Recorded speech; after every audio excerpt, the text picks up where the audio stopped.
Krishna, everyone. Thank you very much for joining our online Sunday evening program. We just witnessed a ceremony called Arati. I hope there may be some new people who are joining us along with our regular congregation people. So a special welcome to you all. We want to take this opportunity to inform you a wonderful celebration is taking place this Tuesday evening. It will be again shown live on the same Zoom meeting you have joined today in the same, if you remember the Zoom meeting ID. I'm telling this because some of you might not have received the information depending upon you are in our list or not. So therefore I'm informing this. So this is called the Janmashtami celebration. It is the glorious appearance day of Lord Sri Krishna. So if you are not familiar with this, please do join because you will get to know quite a few information about the Supreme Lord. So there will be evening program. It is starting at 8 o'clock. It will go till midnight. And there are many interesting programs involved in this, including various different competitions among the youth, kids, youth, and also even for adults. So you'll get to know more on the day. And people who already received the invitation, you know, through this, the poster as well as the email, you'll get more details there. Okay, now it's time to introduce our special guest today, His Holiness Bhaktimarga Swami. Bhaktimarga Swami is a Vaishnava monk. He's in the renounced order of life. He has been in this International Society for Krishna Consciousness, or more popularly known as Hare Krishna movement, to my knowledge, over 45 years. He's also known as the walking monk. He loves the nature and he wants to go for a walk. And that is one of his favorite activities.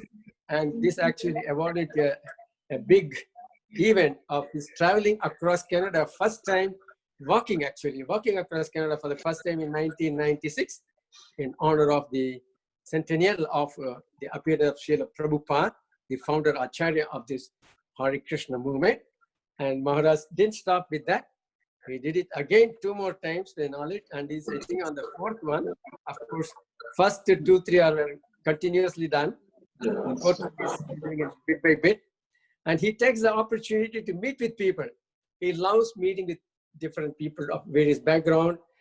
It's not unnatural for him because he is very much interested in arts, performing arts. You know, he writes plays, he directs plays, even participates in them.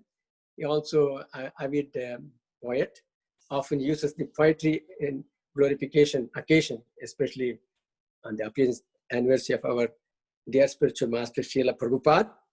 So actually that brings you to mention this also. On 11th Tuesday evening, we are celebrating the appearance, glorious appearance of Lord Sri Krishna. On the 12th, around noon, starting at 11:30. Again, you can watch it online.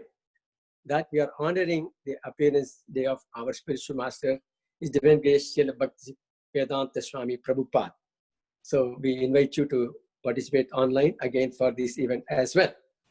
Now, without taking too much more time, I will hand it over to His Holiness Bhaktimarga Swami. Maharaj, thank you very much for being with us this evening, kindly accepting our invitation. We love to hear from you. Haribol.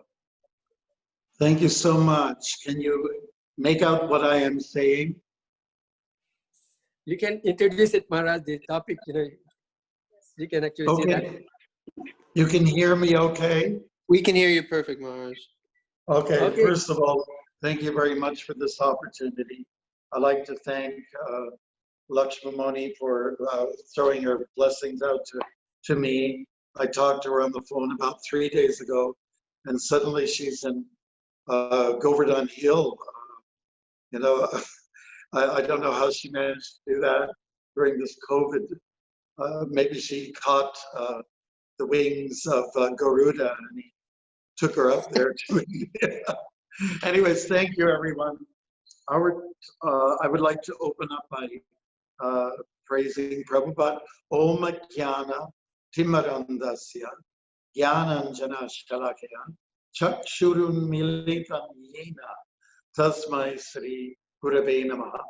I was born in the darkest ignorance. My spiritual master opened my eyes with the torch of knowledge. I offer my respectful obeisance unto him.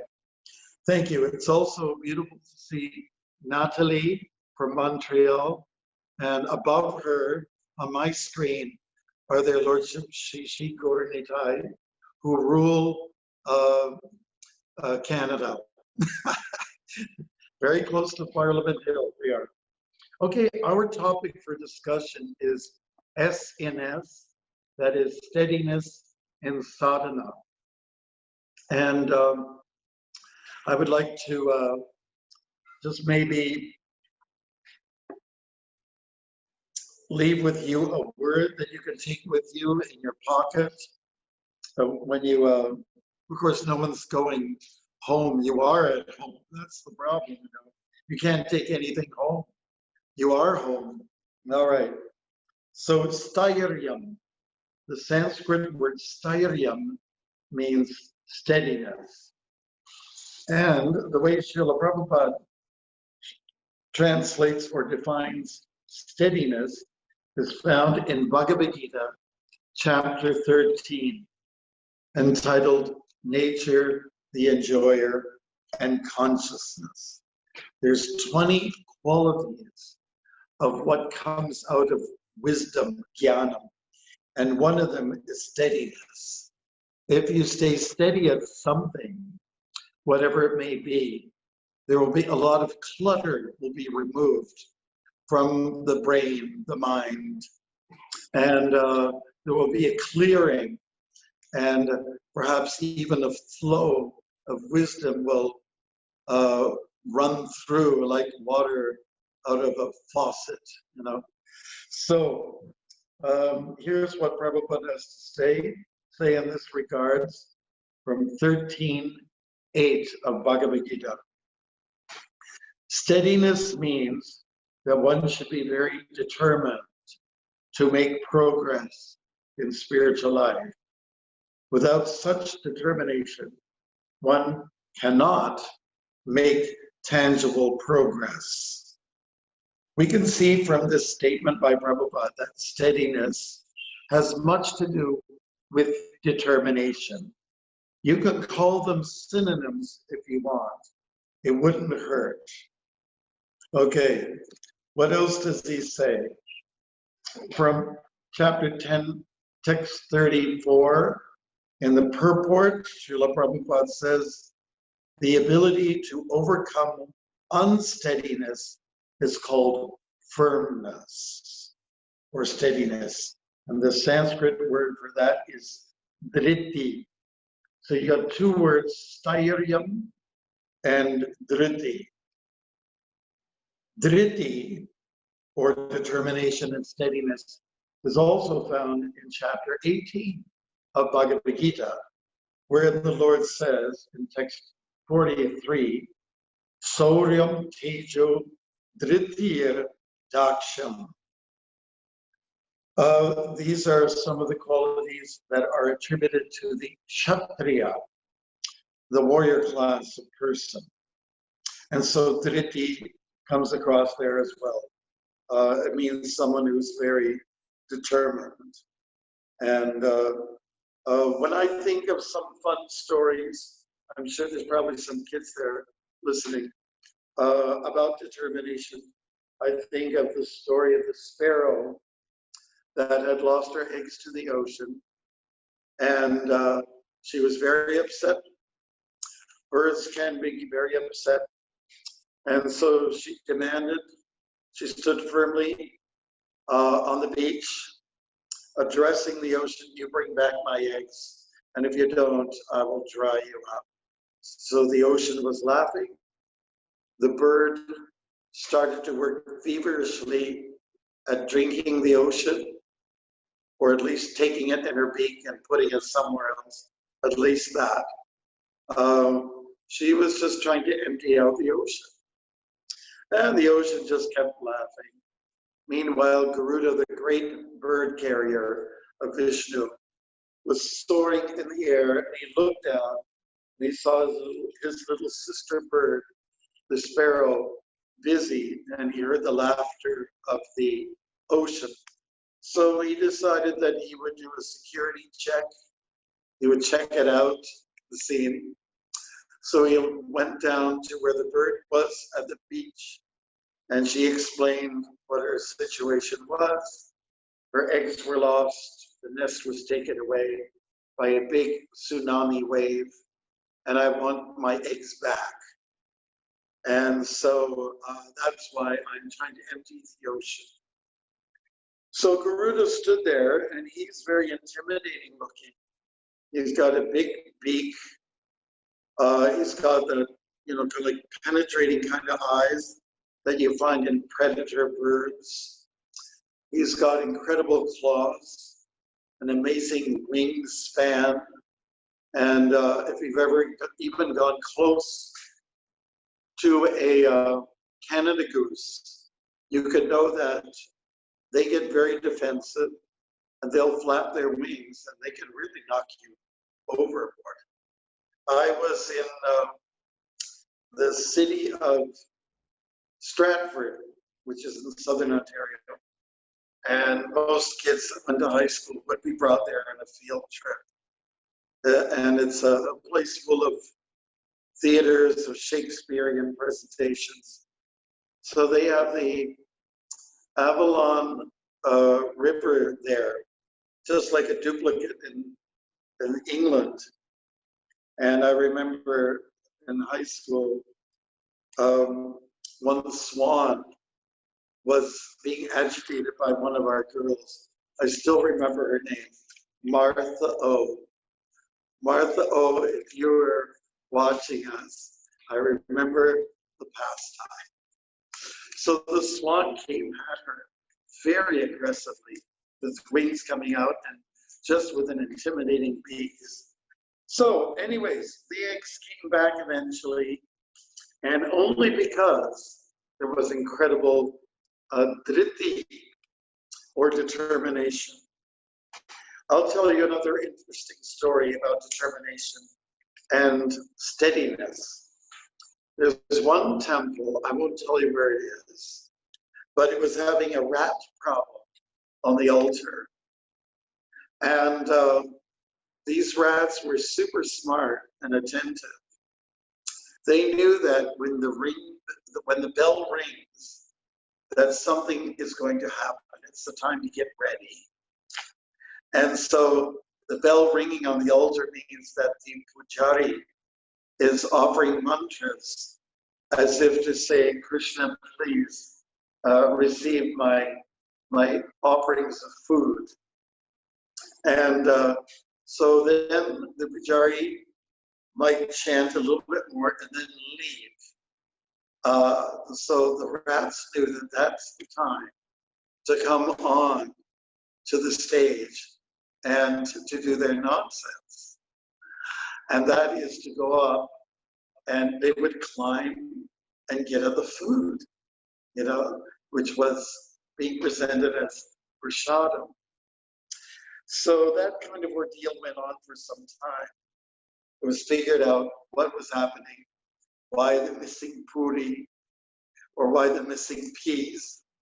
It's really kind of, sad to say, but these rats, or a rat, demonstrated steadiness, and that was a routine. No, it was a regimen. And regimen or routine is something that humans are to follow, but animals also establish a kind of a steadiness, particularly to deal with their concern about surviving, sustenance, maintenance. So anyways, the rat problem was solved eventually, and everyone lived happily ever after. So here's another beautiful example from the Bhagavad Gita, which demonstrates determination, steadiness, and a sense of focus. Vaya vaya satmika buddhi ekeha Kurunandam, Bahu Shaka Inantascha, Buddhya Vyavasayanam. Chapter 2, text 41, where Krishna is talking to Arjuna about not being so many brands, not being splayed all over the place, but being very focused and determined and aim straight, to please Guru and to please Krishna. That's the objective. So steadiness is important, but steadiness in what? In our sadhana. We're all told that sadhana is important for us to execute in our spiritual life, and it will mean our happiness in the end. When devotees first told me about sadhana, I said, what is it that you're calling it? Sadhana? Is it sad? You know? He said, no, it brings about, if you exercise sadhana, it brings about happiness. One of our good friends who helped us a lot during troubled times was a theologian. His name's Professor Joseph T. O'Connell, and he had met Srila Prabhupada. He was interviewed once, and he was explaining that in the life of the Vaishnavas, devotees, executing sadhana is very important. And he explained to the interviewer what that means. The way he explained it was, it means a religious exercise. You could say it's a kind of a workout, but maybe we call it a work-in, because it's internal work that is executed when you do sadhana. It means that you're working on your mind, which tends to race around like a monkey. Now, I'll tell you another interesting story about steadiness. I was sleeping in the, what we call the green room in the Toronto Temple. That was our place of rest. There were about 5 other people there. And when I woke up, I was told by one of our devotees, Bhaktimarga, you were talking in your sleep. And of course, I didn't know I was. And then they said, you were talking in your sleep. So, well, what did I say? You know, is it embarrassing what I said? I said, no, you're talking about the tortoise and the hare. So I was. I didn't even know it. And can you tell us the significance in the Krishna conscious content about the tortoise and the hare? So I had to, you know, so let's say I really had to like reel my brain. Okay, what am I going to come up with here? Okay, the story of the tortoise and the hare. Okay, there was a race, and it was between the tortoise and the hare. And, you know, we know that a hare, which is kind of like a wild rabbit, he can move quite swiftly. And whereas a turtle or tortoise moves very much at a slow pace. So I explained that what actually happened is that when it came to the race, the rabbit was moving way ahead by many yards or meters ahead of the tortoise. He was going at a good clip. And, but the rabbit was, or the hare was also known to actually take his little old time. He said, he got complacent. Hey, I'm way ahead. I can just take it easy, take a little break, take a little rest. Meanwhile, the tortoise kept going at a steady clip himself, and he was quite slow, but he was, as we say, steady. He was a steady Eddie, you know, or a steady Freddy, whatever you call it. When I visit the devotees in Cleveland, the devotees have a pet turtle, and they call him Freddy. So let's call him Freddy Steady. And so what happened is at the finish line, yes, the tortoise won. And Who would believe that that could actually take place? The tortoise won because he was simply steady at the game. Now I continue to explain myself, defend myself for this talking in my dream. I said, because steadiness is filtered through sattva gun.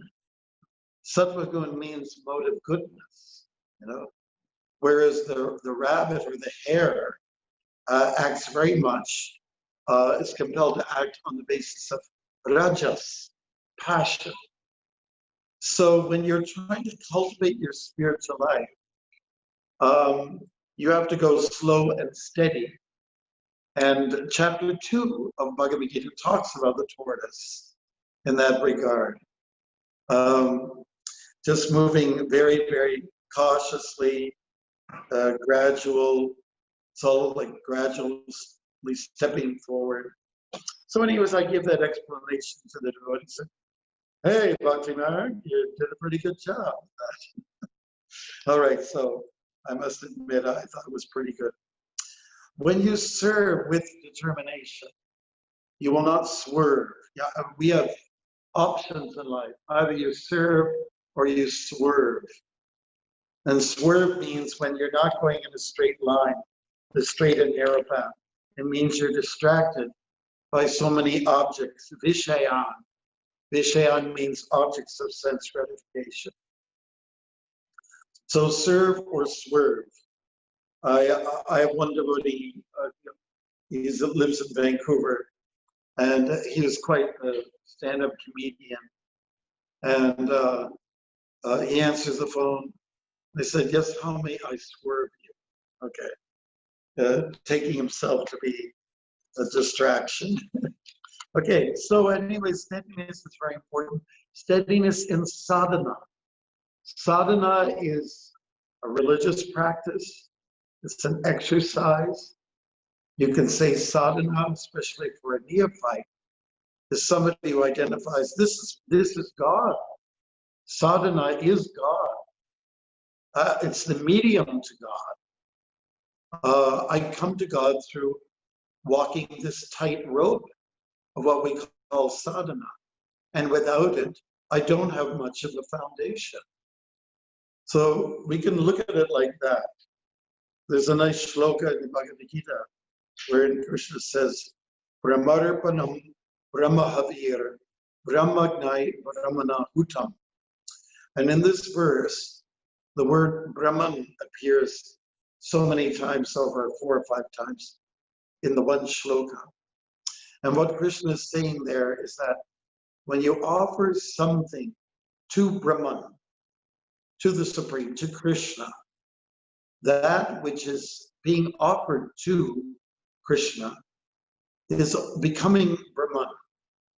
And the person who is doing the offering is also becoming Brahman, or let's say spiritualized, Krishnaized. So if sadhana is the medium or the methodology whereby we can get to Krishna, we can basically say that sadhana is non-different from Krishna. Sadhana is to be worshipped. You know? So when does sadhana begin? It should start early in the morning. And steadiness in sadhana in particular. If we are sporadic with our sadhana, then we get less results. If we are steady, so many beautiful things transpire. People will recognize your steadiness. Like, for instance, if you want to be on the straight and narrow path, you want to have good friendship, and you analyze, well, who really could be my best friend? Who clicks with me? Or where's the chemistry just right? And if you can find somebody who's very steady at what they do, then you have someone who's somewhat predictable. And I would even say to young people, when they're trying to choose their life partner, it's probably better to look at your options and try to find one person and not only is good looking, but also someone who's very steady at what they do. You know, when someone's steady, they're very reliable. You know, so steadiness is something that can very well be put on a pedestal. And I'm going to give you some really fantastic quotes. I've got this phone going here that's annoying me, and I'm going to turn it off. I'll be right back, and I'll prove my steadiness by coming back.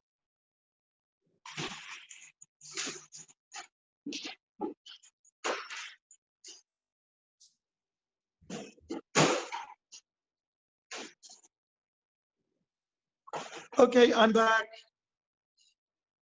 Okay. All right, I'm back. Okay, here's some really nice quotes. Let darkness transform into rock across the wilderness of my memory. Here's another one. His was a quiet but persistent charisma. So from that we can understand somebody might be charismatic, but they might also be very sporadic. But if the charisma means someone who's quiet, we might take a look at that and give it some value. Okay, here's another one. We don't have to be fast. We simply have to be steady and move in the right direction. Direction is always going to trump speed. Okay, here's another one. In the depths of horror and despair, one comes to a new steadiness. There is no farther to fall. So one thing about being kind of steady, and oftentimes it's affiliated with slowness.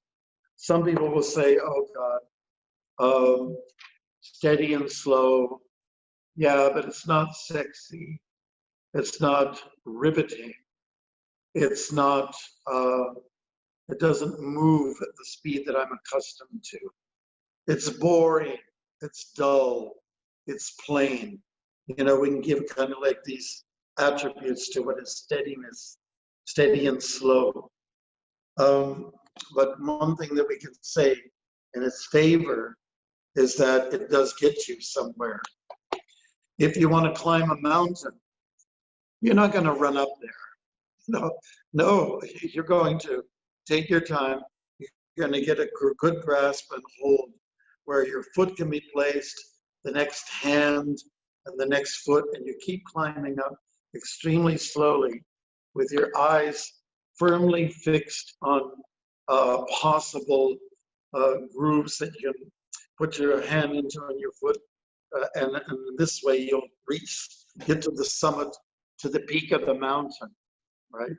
So again, I would like to say that this is very much acting in the mode of goodness as opposed to passion and as opposed to ignorance. That's what helps. And in my opinion, I personally feel that people who really drive with speed, whether it's in their motorbikes or the regular bicycle or in their automobile, they oftentimes end up disastrously reaching their destination, even if they get there. For a human being, our travel is meant to be on foot. And one person is sort of an expert in this area of travel. He said, you should never move faster than being carried by a mule. Because even if you're on the back of a mule, or the mule is, pushing, moving forward, lunging ahead, at least even if you fall, the injury is very minimal, So the speed at which we go today, it doesn't allow people to think very well, to be introspective. It reminds me of an old song, and Lakshmamani will remember this one, from Simon and Garfunkel. Slow down, you move too fast. You gotta make the morning last. Settle down. Okay, anyways. I think it was Simon and Garfunkel. I can't remember exactly. But in the end, you feel groovy. Okay, so most people feel that if I'm fast and furious, my life is complete. When I did walk across the US, I walked through the city of Cleveland. And we had to go through an incredible detour. Downtown Cleveland is actually very beautiful downtown. It's beautiful, spacious, palatial buildings. So I'd say it's gorgeous. But myself and my walking partner for that day, we had to go some blocks around and make a detour. And then after it was all over, he said, why do we have to go? Why couldn't we be downtown? Said, well, because they're filming an episode of The Fast and Furious. Okay, that's like a TV show where it's all about, speed,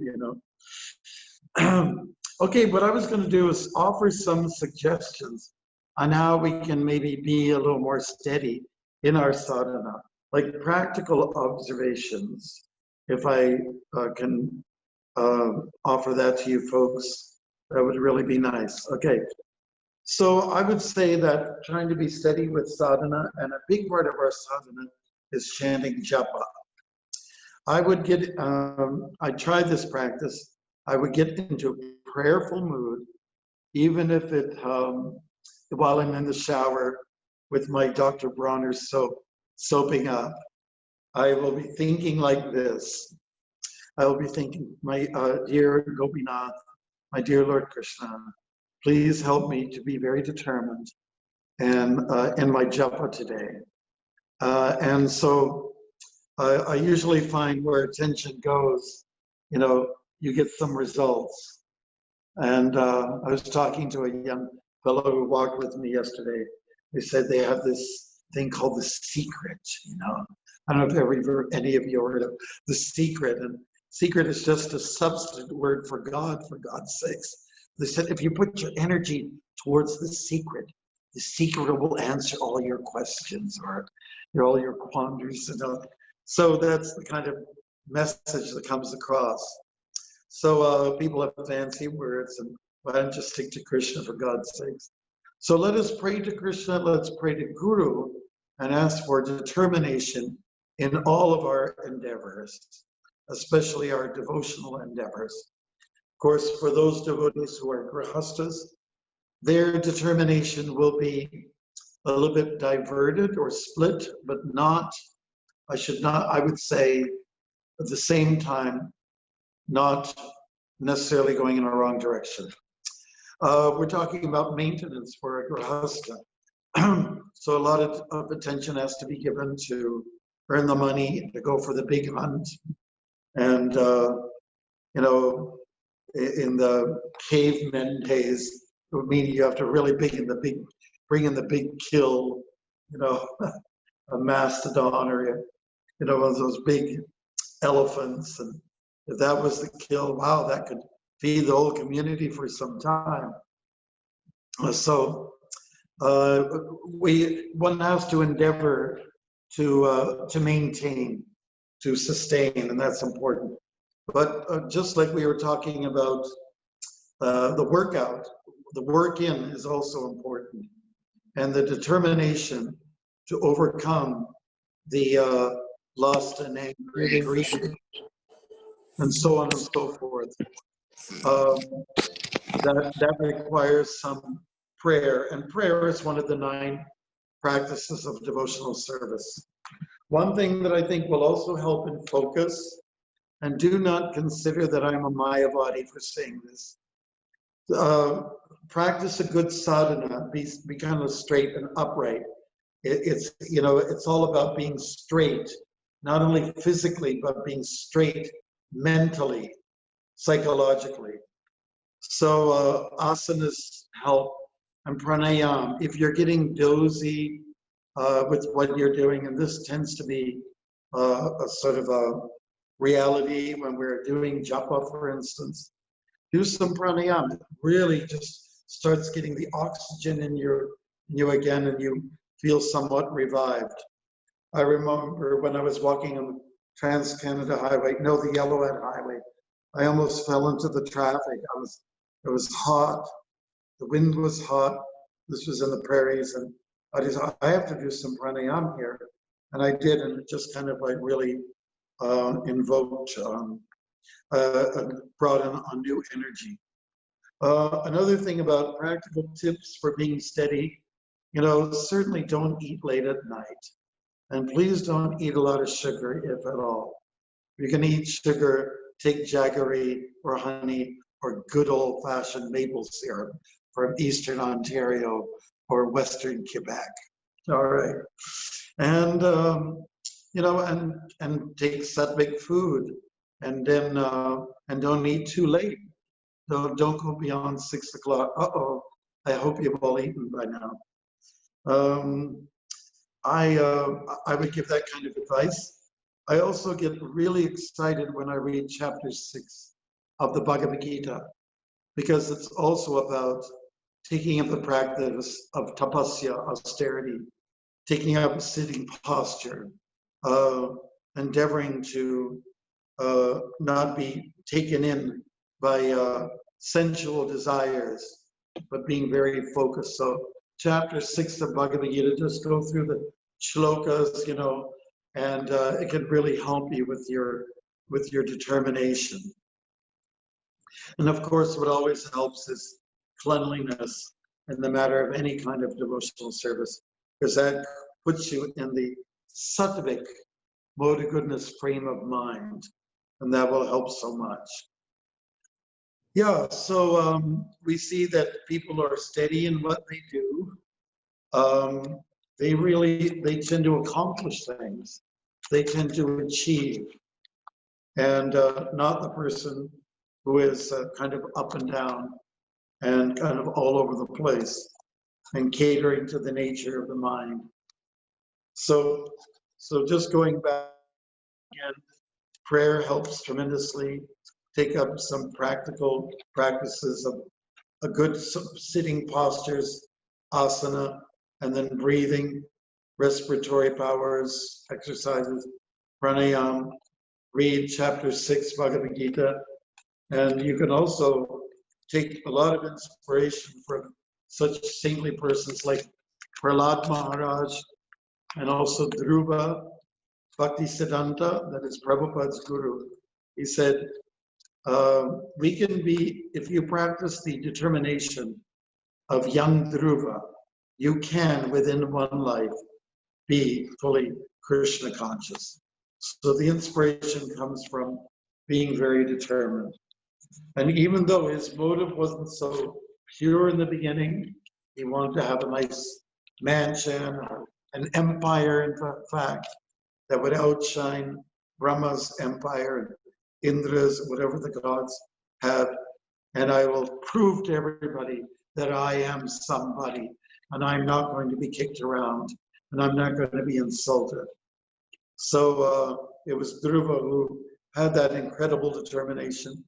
It is the kind of determination that we find in warrior class people, and we should also find it amongst the Brahmins.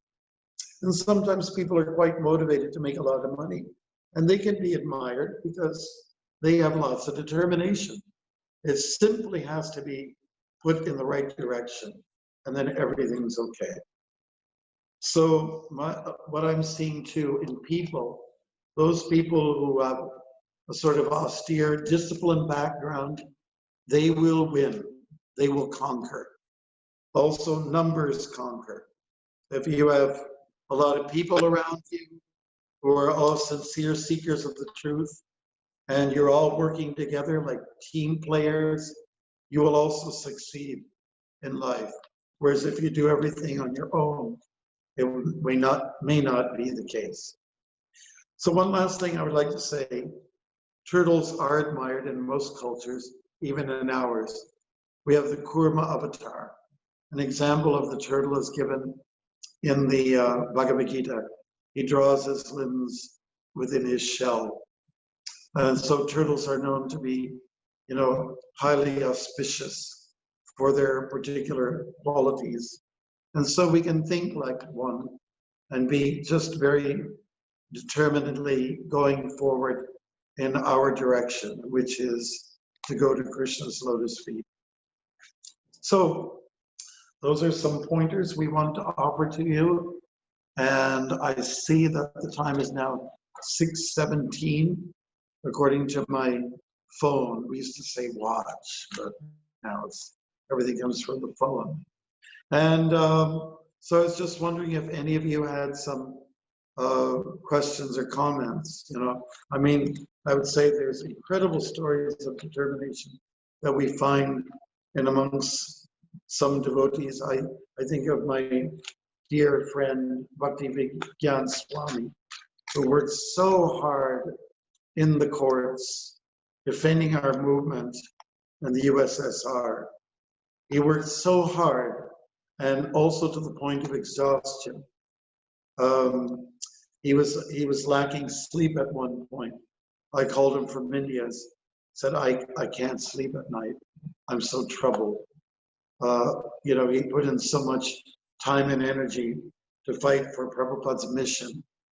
And I told him I have insomnia as well, but not as acute as you do. But it's a matter of acceptance.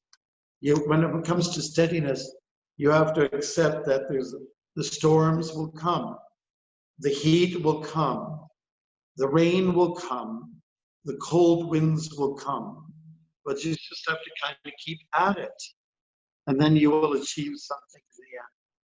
Don't be too intimidated by what's coming your way, unless if it's traffic, then you know you're in the wrong direction. Jai, so those are just some points. We have to simply see the need for having a routine in our life. And we can, while we say that sadhana is practically God, we can also say that sadhana may not be an end in itself. It's what brings you to the point of Krishna. And I would say in this Kali Yuga, people lack steadiness. Well, they're very steady in their sense gratification. Yeah, that's for sure. Yeah, there is no problem in that department. Let me be steady in my sense graph. Yeah, well, we've been trying to do that for a long time, for many, many lifetimes. And it simply doesn't help to achieve what you want. So thank you. Do we have any questions at all for many of you great souls coming from Parliament Hill?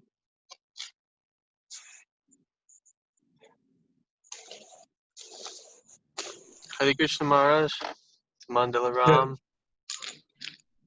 I was just wondering, just on that point of you're saying how the storms will come in all of our devotional lives and spiritual lives, and maybe you could give an example for us, maybe a time where you were feeling, maybe struggling at some point with something, if you've ever have, and how you overcame that, or maybe someone that re-sparked that enthusiasm, or what you do to reignite that fire for chanting, for reading, for devotional activities. I don't know if you can expand on that at all.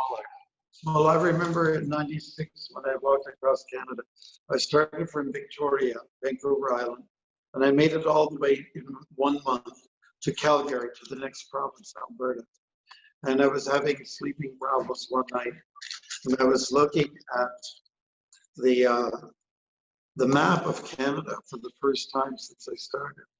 I said, I did a whole month, and I only covered this. And I was so, oh my God. I mean, I was discouraged. I put in so much energy and got through the mountains. This is all I get. I just look at a little chunk on the map. How depressing that was, And kind of like what saved me and got me out of that slump was, I said, well, I've been telling everybody that I'm going to walk across Canada. I can't let them down. I was just thinking about the kind of personal pressure I was under for my friends. And there was one place in Alberta where a journalist came over to the road and did my story. And she said, "Oh yeah, we got a lot of people doing things across the country. You know, they usually peter out by the time they get to Calgary. You know." And I thought, really, I never heard such a discouraging word. They peter out by the time they get to Calgary. And so that was kind of like, you know, cemented into my mind for a bit. And I said, well, this is not the Prabhupada consciousness. I have to continue and go. I'm doing this for him. And I had images of him walking, you know, in the morning, because I went on some jump walks with him. And I said, I can't let people down. I can't just give up like that. So I had that moment, an Arjuna moment, you know. And like in the first chapter of the Gita, said, no, I can't. I had to shake that off. I said, I want to be Arjuna in the 18th chapter. So finally I got some rest, and I got up in the morning and just put my shoes on, and of course everything else that you're supposed to put on. And I made my way down the highway, and it was renewable. And I'll tell you another funny story. Another funny story. My support person, his name was David Poirier. He lived on the island, Victoria Island, Nanaimo. And he was telling me about, you know, hey, Maharaj, have you ever seen Forrest Gump? I said, what's Forrest Gump? He said, what's a movie? No, you just tap it. Don't spend a lot of money. Yeah, You just Yeah. tap it. Okay. Just tap it. You don't... Okay. So, listen, I joined in 73. Now it's 96. I practically haven't seen any movies, even though I do theater, you know. I saw Brother, Sun, and Sister Moon, you know, about Francis of Assisi. So he kept talking, well, you got to see it. I said, what's it about? I said, well, it's about this guy who runs across. He's a fictitious character, but he runs across America from the East Coast to the West Coast and back and forth, you know, and he just keeps going. He hits the lighthouse, and then he touches the lighthouse, and then he runs to the West Coast and gets to the beaches there, touches the beach, and then he goes back. So it's very inspirational, Dave kept saying. So, well, I mean, no, you know, well, whatever happens, happens. So that night, we stayed with a Vaishnava family, and they had their DVDs. They had a collection. I saw Forrest Gump. I said, oh, what is that thing all about? I said, oh, yeah, that's a good movie. We'll fast forward it for any scenes that swamis are not supposed to look at. So, and of course, there wasn't anything really gross at all, honestly. So, because I saw it a second time, there was nothing to be bashful about. So there's one scene where Forrest Gump, he's a young boy, and his legs are he's in braces. He is, you know, he's handicapped, you know, so he struggles walking, you know. And so Forrest Gump, in relaying the childhood pastimes, sitting with a lady on a park bench, he's relaying the story about when he was a kid. He had this problem with his legs. So one day some bullies came after me, you know. They ran after me, and I started to go, I started to flee for my life. And I'm just paraphrasing. And suddenly a miracle happened. The brace, the one brace just kind of like opened up, just opened up, and I left it behind. And then the other one opened up, and it also fell behind. And I walked with the speed. I outran the bullies, and I shot those guys. So I was seeing that kind of registered in my mind, you know, even in my sleep. Oh, that guy was so determined. And I had been struggling because one of my bones had sort of protruded out next to the ankle. It was like dislocated, and I was having a real problem walking on the shoulder of the road. In fact, I walked 2.5 kilometers, and it was, and the next day I just lie in the van. I felt so miserable. We were in the mountains. There was no town nearby. There was no doctor, no hospital. We had no money. I didn't have a card, a health card. It was pretty pathetic. And I just kind of basically depended on Krishna. So I saw that movie that night. And then I was very determined. I told Dave, I don't care what. I'm just going to walk with my stick.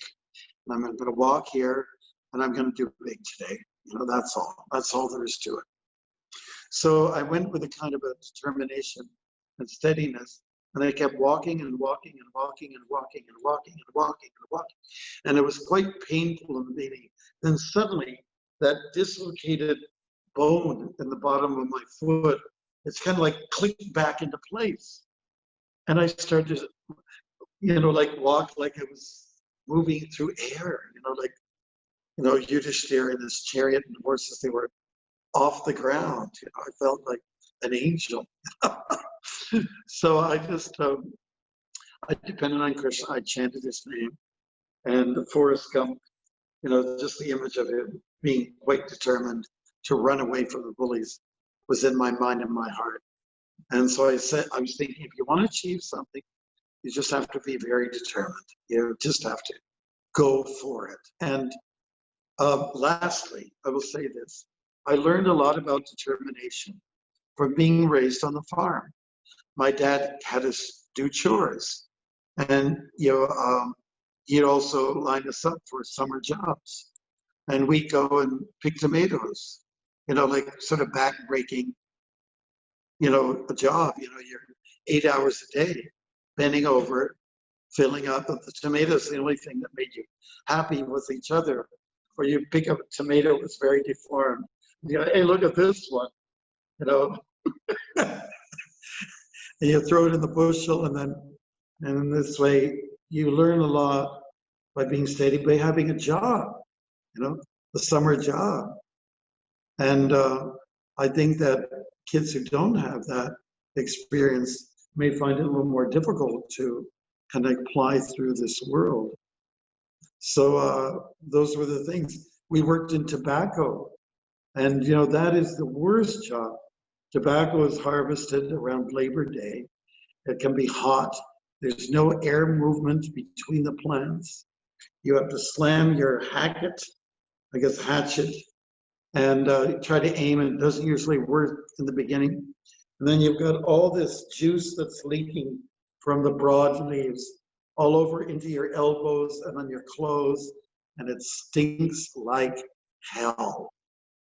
The only thing that keeps you going is that there's somebody on either side of you, and you just have to keep up, It's like working in the gallows, Everyone's rowing and kind of like pumping each other up. So those are some personal instances that helped me personally, to learn about determination and steadiness in the matter of duty, of service. Hare Krishna. Any other questions? I see somebody by the name of Sadhana. Sadhana Agarwal. What a great name. Yeah, so anything else that somebody may have? I'm just zooming through to see who's there. I can't tell. All right. So if there aren't any questions, can I just read one of my poems to you? Hare Krishna. Yes, Maharaj, please go ahead. Hare Krishna. Hare Krishna. There is one question. How do we get steadiness in the material world? We are in the material world. How do we get steadiness? By people who are successful. You look at how they're doing it, and I think that's what business people, for instance, do. They come together to do pep talks and enthuse each other in their business. Their motive is what? Number one should be make my customers satisfied. Number two might mean, oh, I have to profit well so I can take care of my family, right? So there has to be some motivation. Otherwise, you have no life. You know, you don't live if you don't have a drive. So therefore, I think that if you want to be steady in the mundane sense, in that context, then look at what people are doing to achieve that. Like, people get up early in the morning and they run like anything. They sweat to pieces, and they're very determined about doing that every day, and they stay in good shape.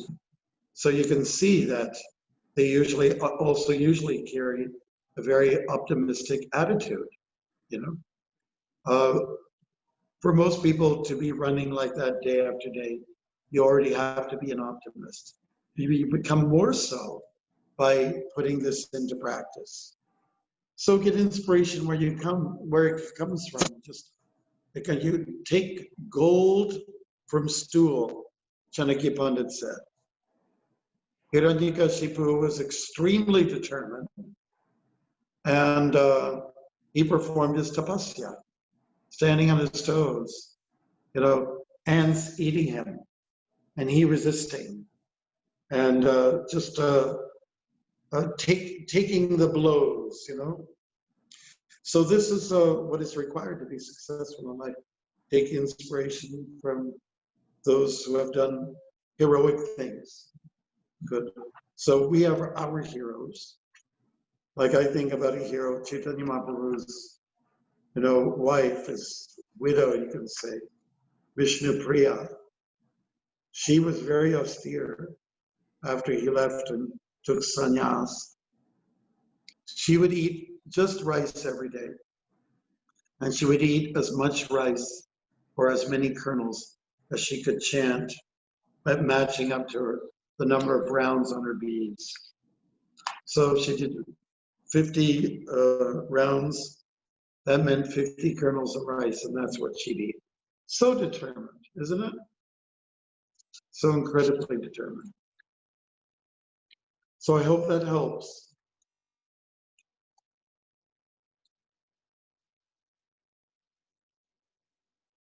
Any other questions? Thank you. Thank you very much.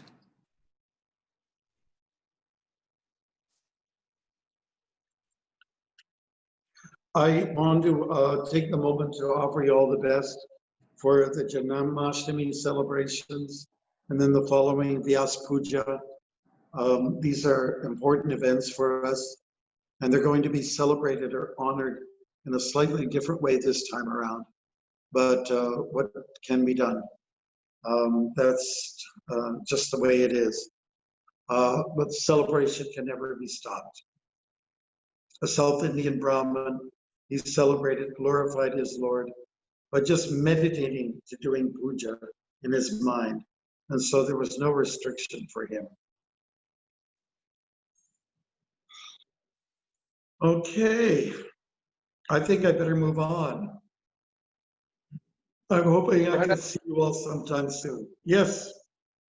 Thank you, Maharaj, for I don't know, I think maybe Mother Lakshmimani has something to say.